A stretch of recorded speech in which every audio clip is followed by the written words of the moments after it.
Good morning, everyone. Jai Shri Krishna. Today I'll start the last 18th chapter of Bhagwad Gita, which is called Moksa Sanyas Yoga, which means yoga through perfection of renunciation and surrender. I'll briefly talk about this yoga and recite verses 1 to 20 from this chapter, explaining its meaning. The final chapter of Bhagwad Gita is the longest and covers many subjects.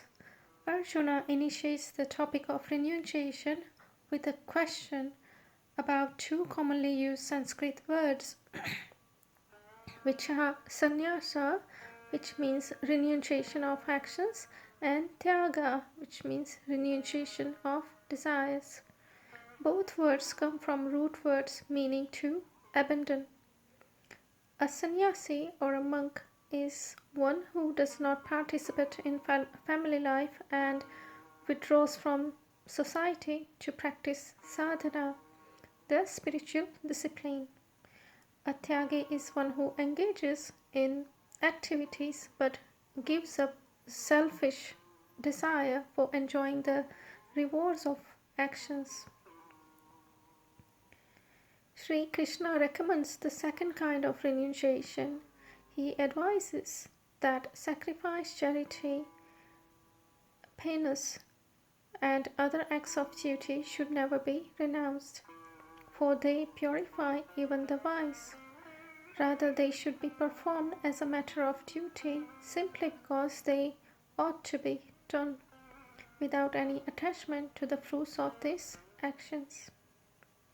Then Sri Krishna goes into detailed analysis of the three factors that motivate action, the three constituents of actions, and the five factors that contribute to the result of action. He describes each of these in terms of three gunas. The chapter then explains why people differ in their motives and activities. According to three modes of material nature, it describes the kind of knowledge, the types of action, and the categories of performance. It then offers the same analysis for the intellect, resolve, and happiness. The chapter then goes on to paint a picture of those who have attained perfection in spiritual life and are situated in supreme realization. The secret of the Supreme Divine Personality can only be known through loving devotion. Sri Krishna reminds Arjuna that God dwells in the heart of all living beings and directs their wanderings according to their karmas. If we remember Him and dedicate all our activities to Him, taking shelter of Him and making Him our supreme goal, then by His grace we will overcome all the obstacles and difficulties. But if motivated by pride, we act according to our whims, we will not attain success. Finally, Sri Krishna reveals that the most confidential knowledge is to abandon all varieties of religiosity and simply surrender to God. If we explain this confidential knowledge to qualified souls, it is the greatest act of love and is very pleasing to God. Arjuna then informs Sri Krishna that his illusion is dispelled and he is ready to act as instructed. In the end, Sanjaya, who has been narrating the dialogue to the blind king Dhritarashtra, remarks how amazed and astonished he is on hearing the divine conversation. His hair stands on end in ecstasy as he recalls the sacred dialogue and remembers the stupendous cosmic form of God. He concludes with a profound pronouncement that victory will always be on the side of God and His pure devotee, and so will goodness, supremacy, and opulence, for the darkness of falsehood will always be vanquished by the light of the absolute truth. Verses 1 to 20. Arjuna Uvacha Sannasasya Mahabaho Tattvam-ichchami Vedutam Tyagasya cha Rishikesha Pruthake Shodana.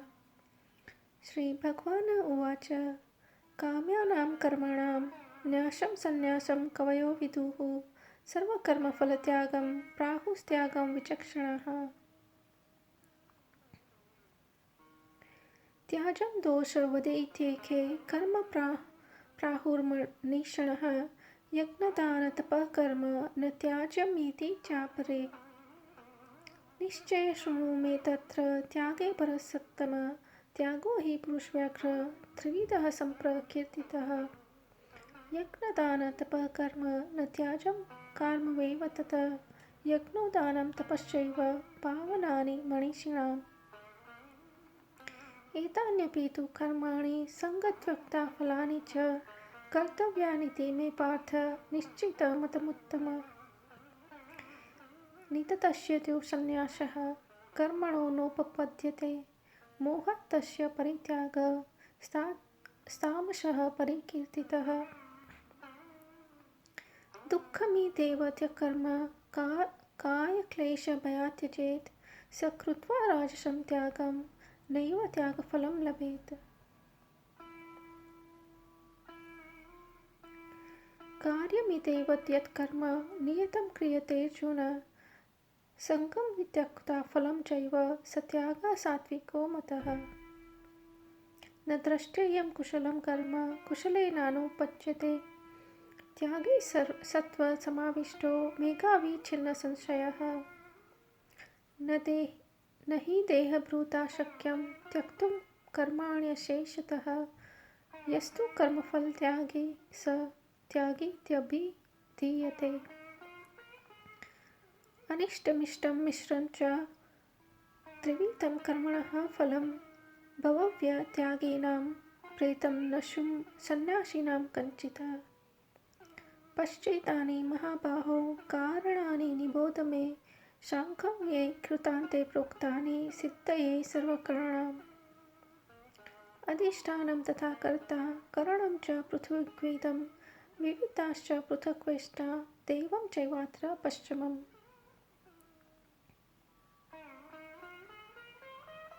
शरीरवाहनो भिर्दकर्म प्रारभते नरः नाव्ययं वा विपरीतं वा पश्यते तस्य हेतवः. तथैव सति कर्तारमात्मानं केवलं तु यः पश्यन्तः कृतबुद्धित्वान्न स पश्यति दुर्बुद्धिः. तस्य नाहकं कृतो भावो बुद्धिर्यस्य न लिप्यते हत्वापि इमा लोकान्न हन्ति न निबध्यते. ज्ञानं ज्ञेयं परिज्ञाता त्रिविधा कर्म शोधना करणं कर्म कर्तेति त्रिविधः कर्म संग्रहः. ज्ञानं कर्म च कर्ता च तदेव गुणभेदतः प्रोच्यते गुणसङ्ख्याने यथा वणुच्छुत्यान्यपि. सर्वभूतेषु येन कं भावभव्ययमीक्षते अभिव्यक्तं विभक्तेषु तज्ज्ञानं विद्धि सात्विकम्. Which means, Arjuna said to Krishna, O mighty arm Krishna, I wish to understand the nature of sannyas, renunciation of actions, and tyaga, renunciation of the desire for the fruits of action. O Rishikesh, I also wish to know the distinction between the two, O Keshari Nandana. The Supreme Divine Personality said, giving up of actions motivated by desire is what the wise understand as sannyasa. Relinquishing the fruits of action is what the learned declare to be tyaga. Some learned people declare that all kinds of actions should be given up as evil, while others maintain that acts of sacrifice, charity, and penance should never be abandoned. Now hear my conclusion on the subject of renunciation. O tiger amongst men, for renunciation has been declared to be the three kinds. Actions based upon sacrifice, charity, and penance should never be abandoned. They must certainly be performed. Indeed, acts of sacrifice, charity, and penance are purifying even for those who are wise. These activities must be performed without attachment and expectation for rewards. This is my definite and supreme verdict, O Arjuna. Prescribed duties should never be renounced. Such deluded renunciation is said to be in the mode of ignorance. To give up prescribed duties because they are troublesome or cause bodily discomfort is renunciation in the mode of passion. Such renunciation is never be beneficial or elevating. When actions are taken in response to duty, O Arjuna, and one relinquishes attachment to any reward, it is considered renunciation in the nature of goodness. Those who neither avoid disagreeable work nor seek work because it is agreeable are persons of true renunciation. They are endowed with the quality of the mode of goodness and have no doubts about the nature of work. For the embodied body being, it is impossible to give up activities entirely, but those who relinquish the fruits of their actions are said to be truly renounced. The threefold fruits of actions are pleasant, unpleasant, and mixed, accrue even after that to those who are attached to personal reward. But those who renounce the fruits of their actions, there are no such results in the here or hereafter. O Arjuna, now learn from me about the 5 factors that have been mentioned for the accomplishment of all actions in the doctrine of Sankhya, which explains how to stop the reactions of karmas. The body, the doer, the various senses, the many kinds of efforts, and divine providence, these are the 5 factors of action. These five are contributory factors for whatever action is performed, whether proper or improper, with body, speech, or mind. Those who do not understand this regard the soul as the only doer. With their impure intellects, they cannot see things as they are.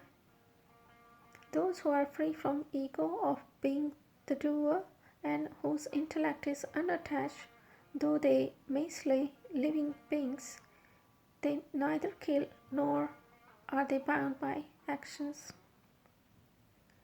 Knowledge, the object of knowledge, and the knower, these are the 3 factors that induce action.